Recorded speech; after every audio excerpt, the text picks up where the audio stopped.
উন্নত চিকিৎসার জন্য চলতি বছরের জানুয়ারিতে লন্ডনে যান বিএনপির চেয়ারপারসন খালেদা জিয়া। ৮ থেকে ২৪ জানুয়ারি পর্যন্ত লন্ডনের দ্য ক্লিনিক হাসপাতালে চিকিৎসাধীন ছিলেন তিনি। এরপর ছেলে তারেক রহমানের বাসায় থেকে চিকিৎসা নিচ্ছেন খালেদা জিয়া।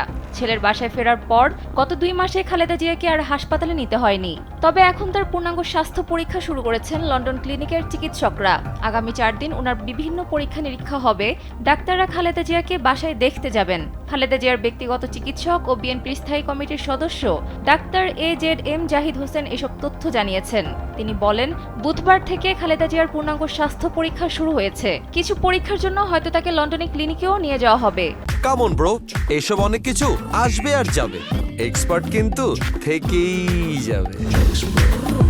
আগামী কয়েকটি দিন বেশ কিছু পরীক্ষা নিরীক্ষা আছে, যা চিকিৎসকদের পরামর্শক্রমে করা হচ্ছে। কবে দেশে ফিরতে পারেন জানতে চাইলে ডাক্তার জাহিদ বলেন, যেসব পরীক্ষা করার নির্দেশনা আছে সেগুলোর রিপোর্ট পর্যালোচনা করে এখানকার চিকিৎসকরা সিদ্ধান্ত জানাবেন। তারপরই মূলত দেশে ফেরার সিদ্ধান্ত নেওয়া হবে।